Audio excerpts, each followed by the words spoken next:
Hello students, welcome to 5th standard English class. I am going to teach about the topic The Farmers and His Daughters. விவசாயம் அவருடைய மகள்களும்.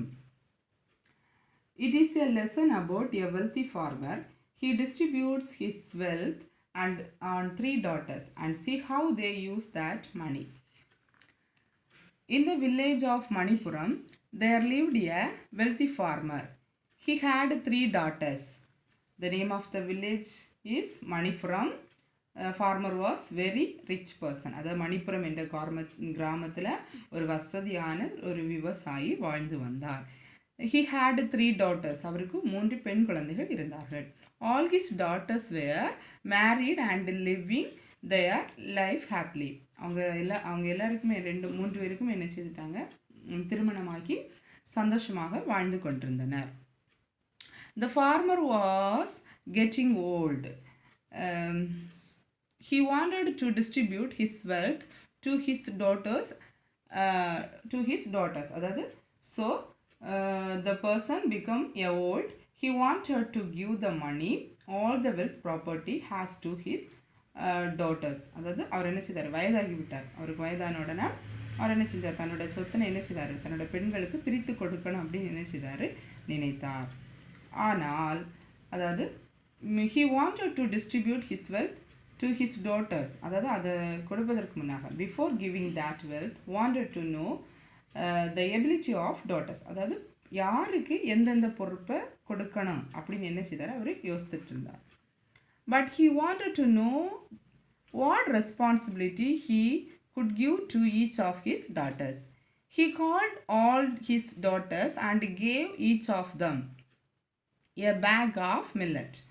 அவர் என்ன பண்ணுறாரு, 3 பேர் என்ன செய்கிறாரு, அழைத்து அவங்களுக்கு என்ன செய்கிறாரு, ஒரு பேக்கை கொடுக்குறாரு. 3 பேருக்கும் ஒரு தனித்தனி பேக்கை கொடுத்து அதில் கொஞ்சம் மில்லட், அதாவது திணை, அந்த ஒரு தானியத்தை அந்த பையில் வைத்து என்ன செய்ய 3 பேருக்கு என்ன செய்கிறாரு, கொடுக்குறாரு. He asked them to use grains is the best way possible and then come back to him after 1 year. என்ன சொல்கிறாரு, he asked to meet him after a year. அது என்ன சொல்கிறாரு, நீங்கள் இதெல்லாம் கொண்டு போய், அதாவது he asked இந்த மில்லட்ஸ் எல்லாம் என்ன செய்யுங்க, நீ அதாவது அந்த தானியத்தை எல்லாம் நான் என்ன செய்யுங்க, சிறந்த முறையில் நீங்கள் உபயோகித்து 1 வருடம் கழித்து பார்க்க வாங்க அப்படின்னு என்ன செய்கிறாங்க, அவங்க பிள்ளைங்கிட்ட சொல்கிறாங்க.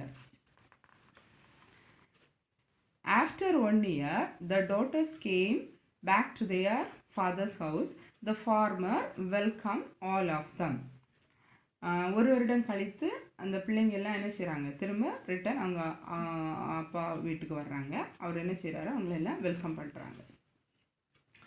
First he called the elder daughter. First யாரை கூப்பிட்றாரு, அவங்களோட முதல் மகளை என்ன செய்கிறாரு, கூப்பிட்றாரு. And asked about what she had done with the grains given to her. சரி, அவள்கிட்ட அவர் என்ன செய்கிறார், கேட்குறாரு, நான் உங்ககிட்ட கொஞ்சம் தானியம் கொடுத்தேன் இல்லை, அதை பற்றி நீ சொல்லு, நீ அதை என்ன பண்ண அப்படின்னு என்ன செய்கிறாரு, அவள்கிட்ட கேட்குறாங்க. She replied, Father, I fed those grains to flocks of birds that I saw on my way back to home. The elder daughter said that she fed those grains to some birds that she saw on her way back home. அவன் என்ன சொல்கிறானா, அப்பா நான் வீட்டுக்கு போய் கொண்டிருக்கும்போது பறவை கூட்டத்தை என்ன செய்தேன், பார்த்தேன். அதுங்களுக்கு என்ன செய்தேன், நான் அந்த உணவாக நான் அந்த தானியத்தை என்ன செய்தேன், கொடுத்து விட்டேன் என்று சொன்னார். Then the father called the second daughter and asked the same. 2வது பொண்ணு அவங்க மகளை அழைத்து அவகிட்டையும் அதே கேள்வி கேட்குறாரு, அந்த தானியத்தை நீ என்ன பண்ண. She replied, Father, I thought those grains were sacred, so I mixed those with others grains kept for community food service. His second daughter said to her father that she used those sacred grains for community food service. அவள் என்ன சொல்கிறா, அந்த தானியங்களை நான் என்ன செய்னேன், புனிதமாக நினைத்தேன், அதை நான் என்ன செய்னேன், மற்ற தானியத்தோடு சேர்த்து மக்கள் விருந்து சாப்பிடும் இடத்துல என்ன செய்துட்டேன், வைத்து விட்டேன். So that every one good have it. அதனால் அதை எல்லாரும் என்ன செய்தாங்க, எல்லாரும் சாப்பிட முடியும் அப்படின்னு சொல்லிட்டு நான் அந்த தானியத்தை விருந்து சாப்பிட்ற இடத்துல என்ன செய்தேன், மற்ற தானியத்தை கூட சேர்த்து வைத்து விட்டேன். After this, the third daughter came. The father asked her about the crimes. அதன் பிறகு மூன்றாவது மகள் வருகிறாள். அவகிட்டையும் இந்த விவசாயி இதே கொஸ்டின் என்ன செய்ய திரும்ப கேட்குறாரு. நீ அந்த தானியத்தை என்ன பண்ண? She said, Father, I don't have those grains with me now. The third daughter told her father that she didn't have those grains. அவள் சொல்கிறா, அந்த தானியம் நீங்கள் கொடுத்த தானியம் வந்து இப்போ என்னிடத்தில் இல்லை. I need 2 bullocks and men to get the grains. எனக்கு இப்போ 2 மாடும், புல்லக்ஸ்ன்னு சொல்கிறது மாடு, 2 மாடும் சில ஆட்களும் எனக்கு தேவை அந்த தானியத்தை கொண்டு வர அப்படின்னு சொல்கிறா. Father was confused and asked her. அப்பாவுக்கு ஒன்றுமே புரியலை, இவ எதுக்கு குழப்பமாட்டு கேட்குற, என்ன சொல்கிற அப்படின்னு ரொம்ப குழப்பமாக இருக்கிறது. Why do you need bullocks and men to bring the grains here? அப்போன்னே அப்பா கேட்குறாங்க, எதற்காக உனக்கு வேலையாட்களும் மாட்டு வண்டிகளும் அந்த தானியத்தை கொண்டு வர தேவைப்படுகிறது அப்படின்னு நினைச்சேங்க அப்பா கேட்குறாங்க. The daughter smiled and replied, I sowed those grains and now it has grown as crops. அவள் என்ன சொல்கிறா, சிரித்துட்டே சொல்கிறா, சிரித்துட்டே அவங்க அப்பா கேட்ட பதிலுக்கு, அதாவது நீங்கள் புல்லக்காட்டும் சில ஆட்களும் வேணும் என்று கேட்டு எதற்காக அப்படின்னு என்ன செய்யணும் அப்பா கேட்டாங்க. அதை கேட்டோன்னு அவள் என்ன செய்கிறா, சிரிச்சிட்டே பதில் சொல்கிறா. என்ன சொல்கிறான்னா, நீங்கள் கொடுத்த தானியத்தை என்ன செய்தேன், அந்த நிலத்தில் என்ன செய்தேன், நான் பயிரிட்டேன். அது இப்பொழுது என்ன நல்ல பயிர்களாக வளர்ந்துள்ளது. அது இப்போ எனக்கு நிறைய இருக்குது. அதை கொண்டு வருவதற்காக தான். So I need a bullock cart and men to harvest and bring back the grains. அதை அறுவடை செய்து அதை கொண்டு வருவதற்கு எனக்கு bullock cart, அதாவது மாட்டு வண்டியும் சில ஆட்களும் தேவை அப்படின்னு சொல்லிட்டு அவங்க அப்பா கிட்ட சொல்கிறான். Father was happy to know that she used the grains wisely. அப்பாவுக்கு இதை கேட்ட உடனே ரொம்ப சந்தோஷம். இவ மட்டும்தான் என்ன செய்தா, அந்த தானியத்தை என்ன செய்தா சரியாக பயன்படுத்தினாள் என்று அவர் என்ன செய்தார், உணர்ந்தார். Father found her apt and gave her the responsibility of the fields.